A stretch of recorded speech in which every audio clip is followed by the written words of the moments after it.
All right, welcome back. Joseph Siegelman still with us tonight, and we wanted to go another segment here because we got a little long-winded on the other topic. Sorry there. about that. But no, and that's perfectly okay. We throw questions out and want you to answer them, and you did that, and we certainly appreciate it.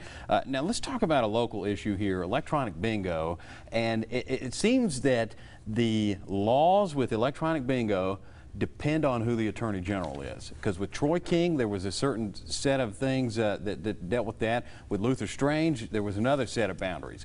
And with Steve Marshall, we're cutting a deal with Center Stage, Alabama down here about certain machines. And so it's like, is it legal? Is it not? What are your thoughts on this? Where do you stand with this? So that shouldn't be the case, first off, right? The Attorney General doesn't make the law, can't change the law, has limited opportunities to interpret the law. The people of Alabama, through litigation and through task force, have spent in the millions of dollars on the gambling issue. It's gone to the Supreme Court twice. It should be a settled issue. It's an issue that law enforcement on the local level can be able to handle, whether through district attorneys.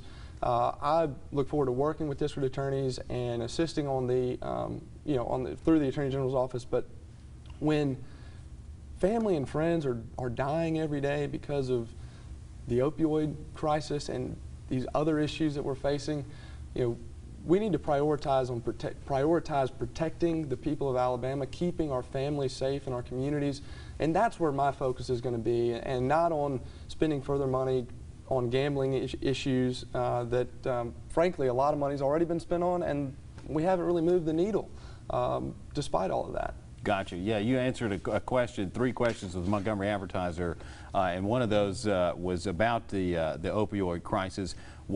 Answer that for us here. What does the Attorney General do in that? How do you combat that? Well, so it's a problem that continues to get worse. We learned recently that over the last year, Alabama has suffered an increase in overdose deaths.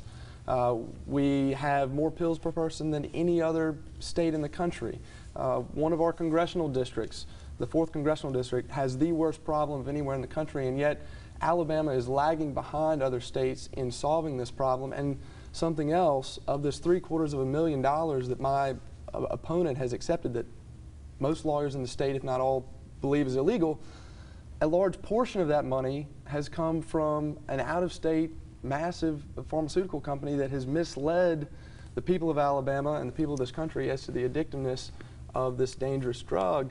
And Alabama's in litigation against this company, yet the Attorney General, who's in charge of that litigation, is accepting money through this dark money group. That's a problem. We don't ever need to ask the question whether our Attorney General is working for us. So we want to make the office independent, about people, not politics, but most importantly, we want to restore people's confidence and faith that their Attorney General is working for them, and this is an issue we're going to have to tackle. Joe, thanks for coming on with us tonight. Absolutely. We got to get to a break, but Joe's on the ballot next Tuesday, November the 6th. Joseph Siegelman for Attorney General. We'll be right back.